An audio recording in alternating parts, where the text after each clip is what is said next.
નમસ્કાર તાલીમાર્થી બહેનો. Dholka education society સંચાલિત શ્રી શિવશાસ્ત્રી અધ્યાપન મંદિરની અધ્યાપિકા શ્રી ડિમ્પલબેન પી ઓઢવિયા આજના વિડીયોમાં આપ સર્વેનું સ્વાગત કરું છું. પ્રથમ વર્ષના સર્વે તાલીમાર્થી બહેનોનું કોર્સ 4B વર્ગની અંદર સ્વાગત છે. આજે આપણે અંગ્રેજી વિષયની અંદર કોર્સ 4B અંગ્રેજી પ્રાવીણ્ય જે છે એમાં આપણે પહેલો યુનિટ જે છે એ અગાઉના વિડીયોમાં તમે જોશો તો ખ્યાલ આવશે. એ પહેલા યુનિટની અંદર આપણે વાત કરી હતી. એમાં ઇંગ્લિશનું ઇમ્પોર્ટન્સ, ઇંગ્લિશનો સ્કોપ જે છે એના વિશેની ચર્ચા કરી હતી. આજે આપણે બીજો જે યુનિટ જે છે ઇંગ્લિશનું જે મોડ્યુલ જોશો ત્યારે તમને ખ્યાલ આવશે. એમાં 4 જે યુનિટ આપેલા છે: English language and its scope, listening and speaking skill, reading skill, development of writing skill. એમાંથી આપણે પહેલો યુનિટ જે છે English language and its scope, એ યુનિટ જે છે એ અગાઉના વિડીયોમાં આપણે એની ચર્ચા કરી છે અને સ્વાધ્યાયના પ્રશ્નો જે છે એની પણ વાત કરી હતી.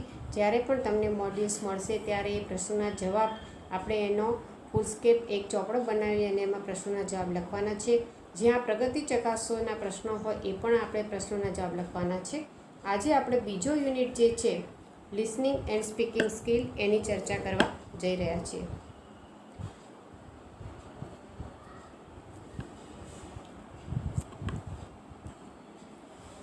Unit 2 listening and speaking.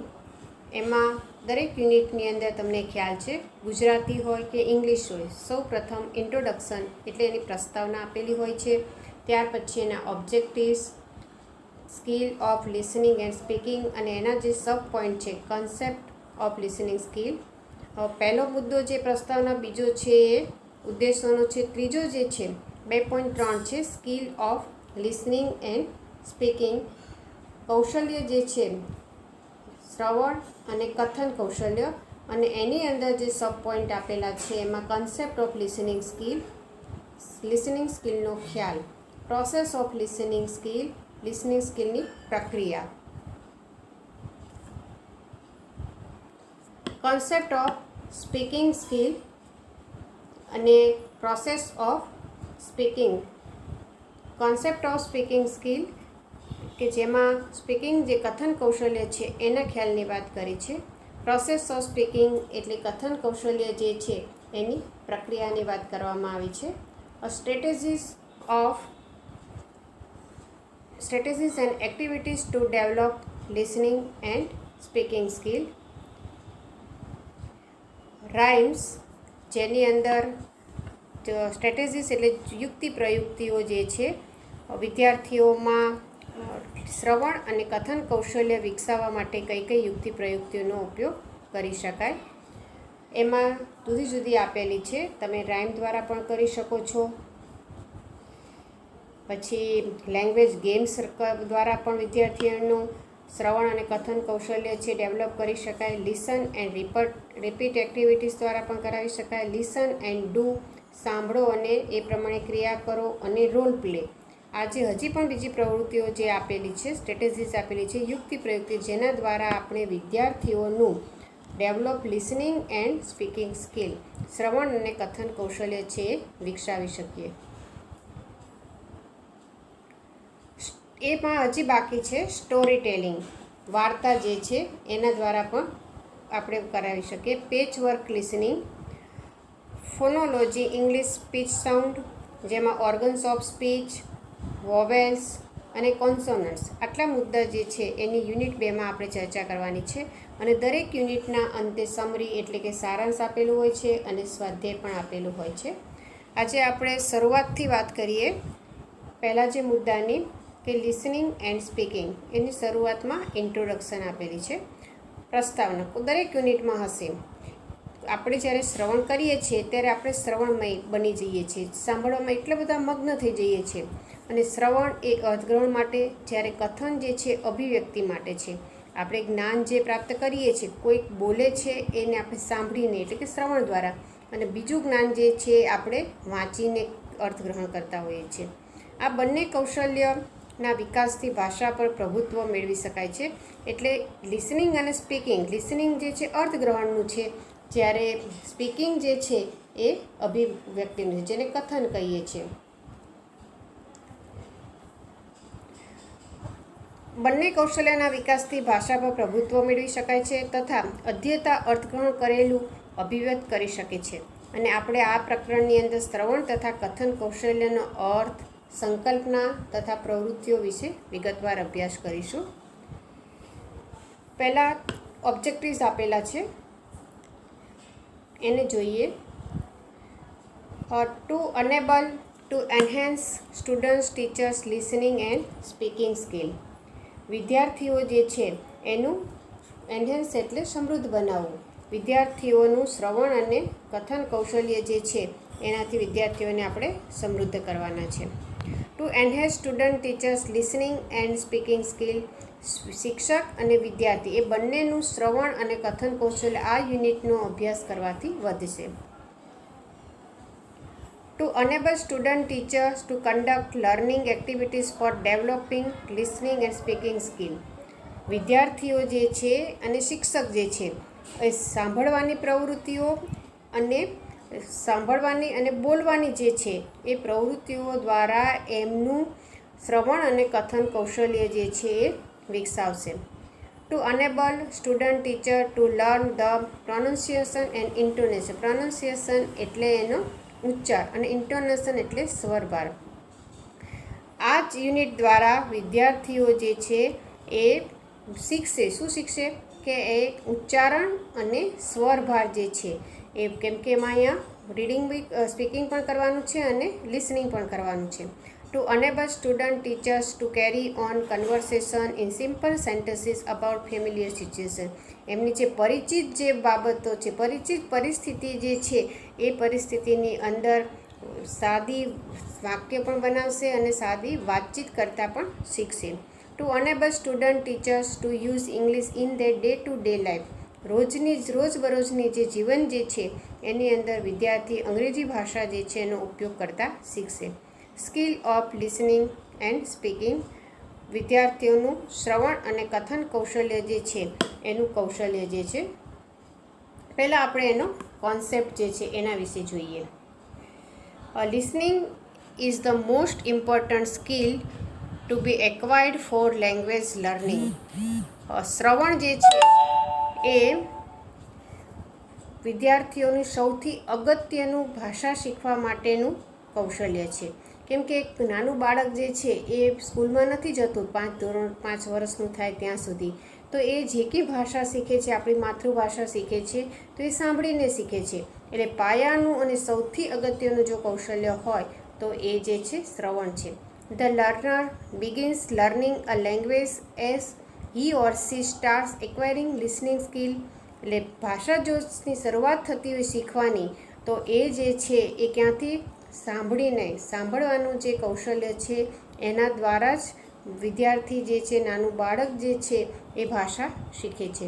It is universally accepted as the first among language skill. જેટલા 4 સ્કિલ આપેલા છે એમાં આ જે પહેલું સ્કિલ જે છે શ્રવણ કૌશલ્ય જે છે એને વૈશ્વિક રીતે સ્વીકારવામાં આવે છે. કોઈપણ ભાષા શીખવાનો મુખ્ય આધાર શ્રવણ છે. આપણે અગાઉના પ્રકરણમાં પણ જોયું છે કે સાંભળવું અને ધ્યાનપૂર્વક સાંભળવું એ બંને ભિન્ન પ્રક્રિયા છે. ત્યાં એક હિયરિંગ શબ્દ આપે તો માત્ર આપણે સાંભળીએ છીએ, આસપાસના અવાજ છે, પક્ષીઓના અવાજ છે, વાહનોના અવાજ છે, તે માત્ર સાંભળવું છે, તો એ જે છે હિયરિંગ છે. જ્યારે ધ્યાનપૂર્વક સાંભળવું જે છે એ છે લિસનિંગ છે. ઘણા બિનજરૂરી અવાજો આપણે સાંભળીએ છીએ, પરંતુ તે તરફ આપણે ધ્યાન કેન્દ્રિત કરતા નથી. એટલે અનાયાસે અને બેધ્યાનપણે તે અવાજો સંભળાય છે, પણ તે સમજવાનો પ્રયત્ન થતો નથી. જ્યારે આપણે ધ્યાનપૂર્વક સાંભળી તેને સમજવાનો જે પ્રયત્ન કરીએ છીએ અને અર્થઘટન કરીએ છીએ ત્યારે શ્રવણ થયું કહેવાય. એટલે તમને પૂછે છે કે what is the difference between hearing and listening. Listening અને હિયરિંગ વચ્ચેનો ભેદ શું છે?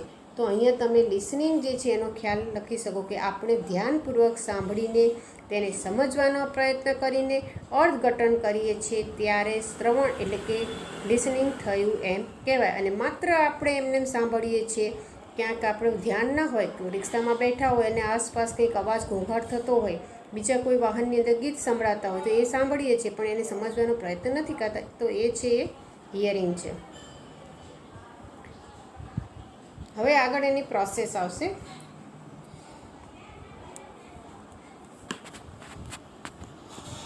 શ્રવણ એ સંકુલ પ્રક્રિયા છે. ટૂંકમાં શ્રવણ કૌશલ્ય એટલે ધ્યાનપૂર્વક સાંભળવું, અર્થગ્રહણ સાથે સાંભળવું. અહીંયા તેના પોઈન્ટ આપેલા છે. શ્રવણ એટલે શું એ ખ્યાલ સ્પષ્ટ કરો. 2 માર્ક કે 3 માર્કની અંદર આ પ્રશ્ન પૂછાઈ શકે. શ્રવણ એ સંકુલ પ્રક્રિયા છે. ધ્યાનપૂર્વક સાંભળવું, અર્થગ્રહણ સાથે સાંભળવું, વક્તાના વિચારોને વિવિધ સંદર્ભમાં સમજવા, શુદ્ધ ઉચ્ચારોને ગ્રહણ કરીને સાંભળવા, હાવભાવ અને ચેષ્ટાઓ સમજવી.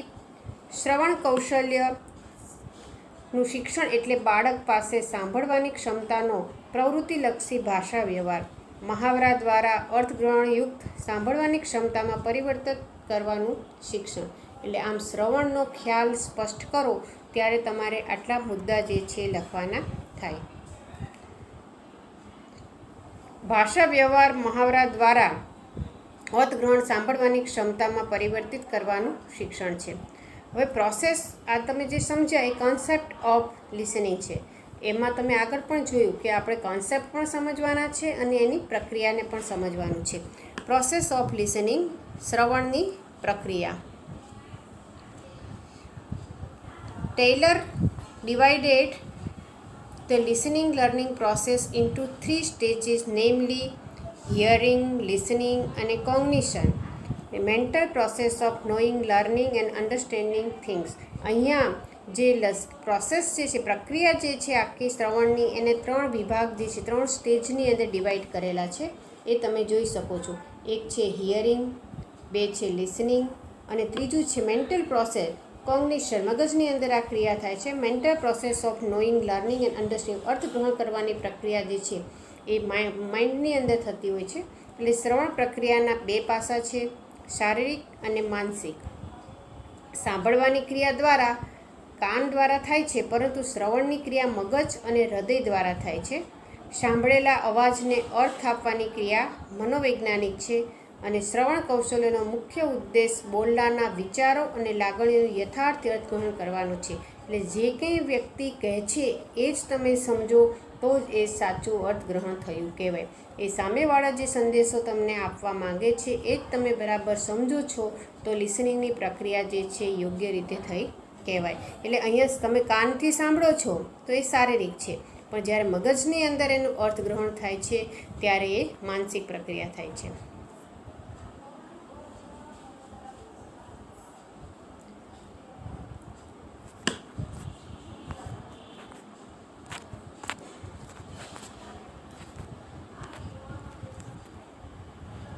હવે સ્ટ્રેટેજીસ જે છે એના વિશેની વાત હવે પછીના યુનિટની અંદર આપણે કરીશું.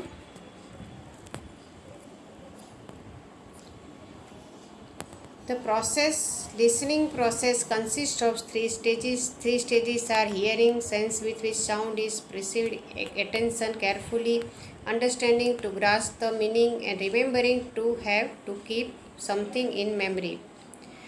Significantly, there are 3 stages in oral receiving process. It is also known as oral process. Let us what happens while listening. જ્યારે આપણે સાંભળીએ છીએ ત્યારે શું થાય છે જોઈએ. તો અહીંયા input, process and output. Input જે છે અહીંયા જોઈ શકો છો. પહેલું જે છે ધ લિસનર જે છે રિસીવ્સ ધ મેસેજ. સાંભળનાર છે એ સંદેશો જે છે એને પ્રાપ્ત કરે છે, જેને ડેકોડિંગ કહેવામાં આવે છે. તો વોટ ઇઝ ડેકોડિંગ? તો સંદેશો જે છે સાંભળનાર ઝીલે છે, જેને ડેકોડિંગ કહેવાય છે.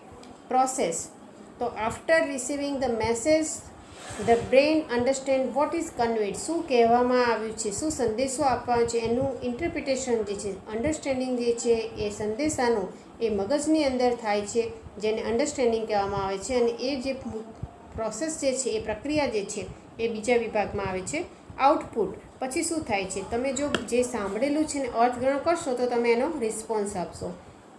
The listener response in form of verbal or non verbal behaviour. સાંભળનાર છે એ શાબ્દિક, વર્બલ એટલે શાબ્દિક અને નોન વર્બલ એટલે અશાબ્દિક વ્યવહાર દ્વારા. આપણે નાના બાળકને પૂછીએ ત્યારે પાણી પીવું છે તો એ સમજ્યું હશે મને પાણી પીવાનું પૂછે છે, તો એ જવાબ હા એ શાબ્દિક થયું, વર્બલ. અને એ બોલ્યા વગર માથું હલાવશે તો એ શું થયું? Non verbal. ઘણી વખત આપણે ઈશારાથી પણ કહીએ છીએ કે હા મારા માટે કંઈક કહ્યું હોય કે અમુક વસ્તુ તારા માટે રાખું, હા રાખ, આમ કરીને એક્શન કંઈક હા રાખો, આમ કહીએ છીએ એટલે ન રાખશો. તો એ અશાબ્દિક વર્તન દ્વારા પણ રિસ્પોન્સ આપતા હોય છે.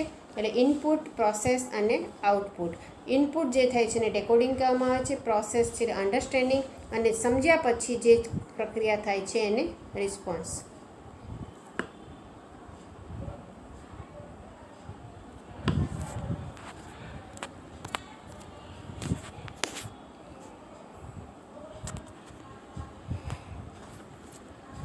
સાંભળેલા ઉચ્ચારણો, ધ્વનિઓ, ધ્વનિ શ્રેણીઓ, શબ્દો, શબ્દ સમૂહ કે વાક્યોની શ્રાવ્ય છાપોનું પ્રત્યક્ષીકરણ થાય તે જ અર્થઘટન કે અર્થગ્રહણ થાય છે. આથી મનોવૈજ્ઞાનિકો શ્રવણ પ્રક્રિયાને પ્રત્યક્ષીકરણની પ્રક્રિયા ગણે છે. સાંભળવાની ક્ષમતાને શ્રવણ ક્ષમતામાં પરિવર્તિત કરવાનું શિક્ષણ એટલે શ્રવણ કૌશલ્યનું શિક્ષણ. શ્રવણના અનુભવના આધારે ભાષા વિકાસ થાય છે. બીજા તમામ કૌશલ્ય છે એ શ્રવણ ઉપર અવલંબિત છે. વ્યક્તિની ભાષા સમૃદ્ધિ તેને મળતી શ્રવણની તક ઉપર આધારિત છે, અને આપણે રોજિંદા વ્યવહાર છે એ શ્રવણ દ્વારા ગતિશીલ રહે છે. શાળામાં વિદ્યાર્થી લગભગ પોણા ભાગનો સમય શ્રવણમાં વ્યતીત કરે છે, કેમ કે ક્લાસની અંદર ટીચર ભણાવે છે ત્યારે એને સાંભળવાનું જ હોય છે, બોલવાની તક ઓછી મળતી હોય છે. વિદ્યાર્થીની શૈક્ષણિક સિદ્ધિ જે છે, એકેડેમિક એચિવમેન્ટ છે, શ્રવણ કૌશલ્યથી પ્રભાવિત થાય છે. Concept of speaking skill. A language is primarily speech. Speaking skill is the most important among 4 skills of a language. 4 જે ભાષાના કૌશલ્યો છે એમાં સૌથી જે પ્રાથમિક જે છે, અને એમાં પણ speaking skill is most important, એ પણ ખૂબ જ અગત્યનું છે. રીડિંગ અને રાઇટિંગ કમ મચ લેટર. વાંચન અને લેખન જે છે એ પાછળથી આવે છે. Many languages in the world have only spoken form. ઘણી બધી ભાષાઓ જે છે વિશ્વની અંદર એને માત્ર સ્પોકન ફોર્મ